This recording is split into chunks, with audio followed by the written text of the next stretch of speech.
Bonjour et bienvenue dans ce vlog. Merci infiniment d'être là aujourd'hui. Je m'appelle Florivine, artiste pluriel et slow. Et cette semaine, je vous propose de m'accompagner un petit peu dans des journées du cœur de l'hiver. Nous sommes à la fin du mois de janvier. Et donc ce matin, nous sommes lundi. Je viens de mettre mon entrée de la journée dans le bullet journal et je m'apprête à préparer ma semaine.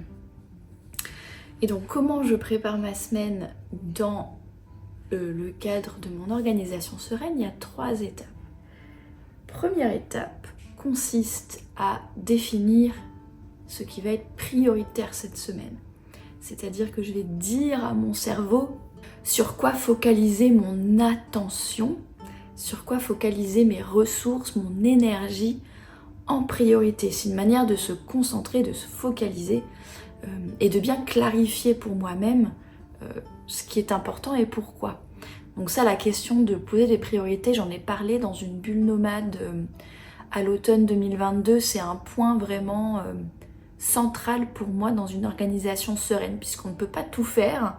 Pour éviter de courir partout et de se surcharger, c'est fondamental de poser les priorités. Donc là, par exemple, cette semaine, en termes de priorités personnelles, ça va être d'utiliser mes petits moments d'introspection du matin pour finir de remplir mon carnet de vie à propos des intentions et directions que je me choisis pour moi-même dans les différents domaines de vie. Toute l'introspection, elle a été faite dans la pause hivernale, mais j'ai pas encore résumé tout ça dans le carnet de vie. Donc vu que c'est la dernière semaine de janvier, eh bien je souhaite que ce soit la priorité d'un point de vue soin de mon imaginaire intérieur. D'un point de vue professionnel, la priorité cette semaine, ça va être d'imprimer et d'envoyer les capsules de papeterie pour les mécènes qui me soutiennent sur Patreon au niveau matcha latte et thé d'exception, qui sont les 2 paliers qui reçoivent de la papeterie par la poste. Donc les mécènes de décembre, chaque année en janvier, j'envoie les capsules plus tard que d'habitude, puisqu'il y a la pause hivernale à prendre en compte. Habituellement, je les envoie plutôt dans les 10 premiers jours du mois suivant. Mais au mois de janvier, c'est plutôt dans les 10 derniers jours du mois. C'est comme ça chaque année. Mais du coup, là, comme on arrive à la fin du mois de janvier et que les capsules sont créées d'un point de vue numérique, il est temps de placer en priorité l'impression et l'envoi des capsules. Et en termes de priorité, en termes de priorité créative et artistique, j'ai placé l'écriture en avant en ce moment. Et je suis en train de corriger l'office des enquêtes discrètes en Paris. Et du coup, en termes de créneau créatif, c'est ce projet-là qui tient la priorité. Ensuite, la deuxième étape de mon organisation sereine hebdomadaire, c'est de prendre mon calendrier numérique. Donc là, je l'ai mis sur l'iPad. Il est également accessible sur l'ordinateur et sur le téléphone. Et de placer les créneaux correspondant aux priorités en question. Donc j'ai tout un vlog où je me suis filmé une semaine d'organisation où je prépare tous les créneaux, etc. Si ce système d'organisation vous intéresse, que vous voulez aller voir ça plus en profondeur. Mais en gros, l'idée, c'est que je commence par poser les rendez-vous qui sont à une heure précise avec des personnes précises, puisque ce sont des choses que je n'ai pas la liberté de bouger dans l'agenda. C'est une décision qu'on a prise avec d'autres personnes, donc il faut que je m'y tienne. Et ensuite, je regarde un petit peu le temps qu'il me reste cette semaine et je pose des créneaux par domaine, par catégorie, pour être sûre de ne pas oublier certains aspects de ma vie professionnelle. Donc il va y avoir des créneaux créatifs, il va y avoir des créneaux projets. Donc les créneaux créatifs, c'est là où je vais écrire. Les créneaux projets, c'est là où je vais m'occuper de l'impression des capsules Patreon cette semaine. Après, il y a des créneaux récurrents de type traiter les emails, les tâches admin, ce genre de choses. Et bien sûr, après, il y a des créneaux personnels du type faire du sport, faire à manger, aller faire les courses, des choses comme ça, de l'intendance de la maison, des choses comme ça. C'est pas hyper détaillé. En général, c'est des créneaux de minimum une demi-heure et en général, c'est plutôt 1 heure, 1 heure et demie, 2 heures. Il y a 3-4 créneaux dans la journée maximum. Et c'est des créneaux qui sont flexibles, c'est-à-dire que je ne me mets pas en tête de absolument respecter les créneaux à la lettre, etc. C'est plus pour vérifier que je ne planifie pas plus de choses que ce que j'ai vraiment le temps de faire. Je vérifie que j'ai bien posé des créneaux pour ce que j'ai choisi comme priorité. Et ça me permet d'avoir un minimum d'idées de comment je vais organiser mes journées, si jamais je suis contactée, qu'on me demande si j'ai du temps, etc. Mais bien sûr, ces créneaux-là, ils peuvent tout à fait être bougés une fois que les journées, elles arrivent, en fonction de si je suis contactée par des gens qui proposent de se voir, etc. Ce qui m'amènerait à bouger un petit peu les créneaux dans cet après-midi-là, par exemple. Aussi en fonction de comment je me sens, de l'énergie que j'ai, etc. Je peux être amenée à raccourcir certains créneaux ou à échanger certains créneaux en fonction. Mais disons que ça me pose une espèce de base qui permet d'alléger la charge mentale parce que j'ai au moins un petit peu planifié les choses, vous voyez. Et enfin, la dernière étape que j'ai pas là parce qu'il est dans l'atelier en bas, c'est que je sors un papier tout simple, un petit papier A5 et je vide de mon cerveau et ou de l'application de gestion de tâches que j'ai en numérique, toutes les petites tâches qu'il faut que je pense à faire cette semaine. Donc ça, c'est pas pour les grands projets. Par exemple, je vous parlais de ma priorité d'imprimer les capsules pour Patreon. Je vais pas le mettre dans cette liste-là. Je sais que ça va être dans des créneaux projets et que tant que les capsules sont pas imprimées ni envoyées, je vais m'occuper que de ça en priorité dans ces créneaux-là, vous voyez. C'est plus pour des tâches du type, là on est fin janvier, donc il va y avoir déclaré le dernier trimestre 2023 à l'URSSAF par exemple. Il faut que j'avance la comptabilité 2023 de ma maison d'édition Café aux Étoiles. Ça peut être des choses du type aller consigner les capsules de carbone pour aller racheter des capsules de carbone pour la machine qui gazéifie l'eau. Voilà, c'est vraiment c'est pas des gros projets à diviser en étapes, c'est plutôt des petites tâches qu'il faut pas oublier de faire et que du coup je marque dans une liste de référence. Et comme ça, quand le créneau approprié va arriver, par exemple quand le prochain créneau administratif va arriver, bah, je vais regarder cette liste de tâches et je vais me dire tiens c'est vrai, faut que je déclare mon revenu du trimestre 2023 à l'URSSAF, donc je vais faire ça maintenant. Voyez. Donc 3 étapes pour m'organiser en début de semaine. Poser les priorités, définir des créneaux dans l'agenda et réunir dans un même endroit, sur un même papier, ça peut être une application numérique, les petites tâches du quotidien qu'il faut que je pense à faire cette semaine.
Bienvenue dans la conclusion de ce vlog.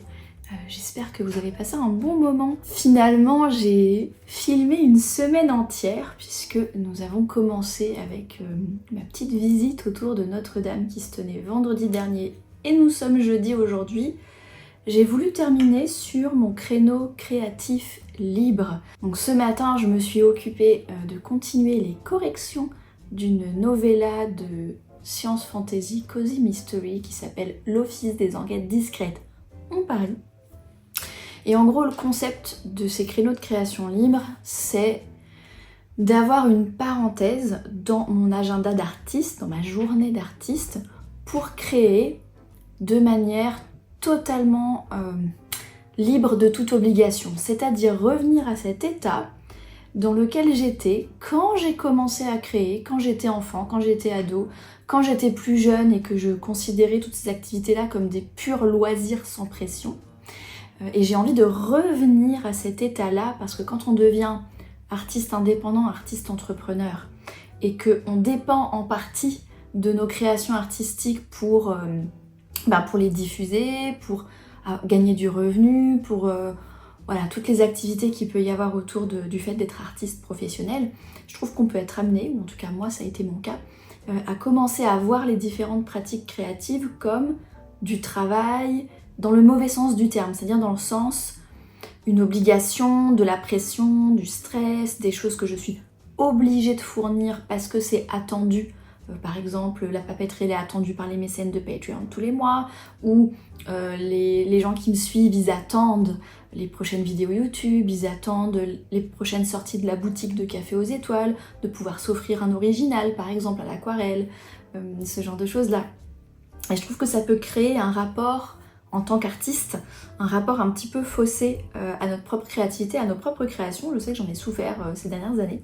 Je me suis vraiment donné comme priorité en tant qu'artiste d'avoir ce genre de créneau et d'en avoir entre guillemets beaucoup, c'est-à-dire qu'il y en a tous les jours, des créneaux de création libre où j'avance les projets que je veux, comme à l'époque où je créais sans aucune arrière-pensée. Et ça me permet en fait de continuer à créer sans arrière-pensée.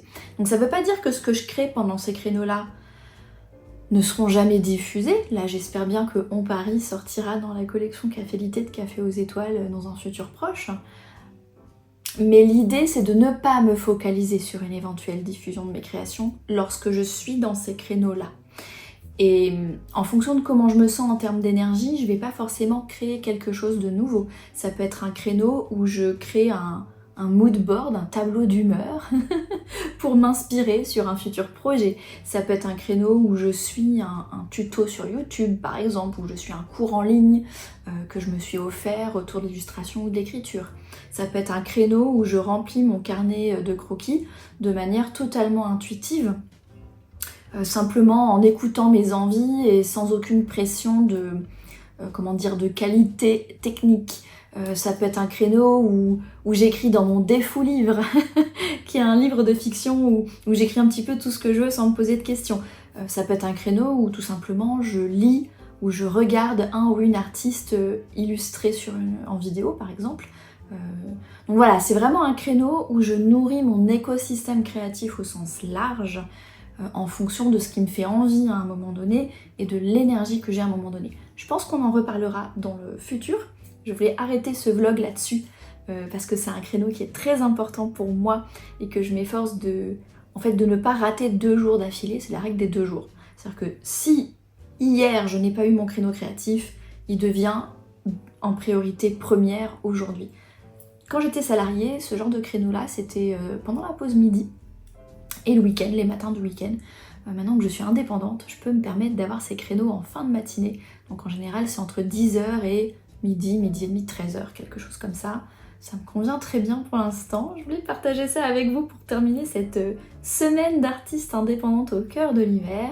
J'espère que ce vlog vous a plu. Merci infiniment de l'avoir vu jusqu'au bout. Je vous souhaite une belle journée, une excellente soirée et à la prochaine!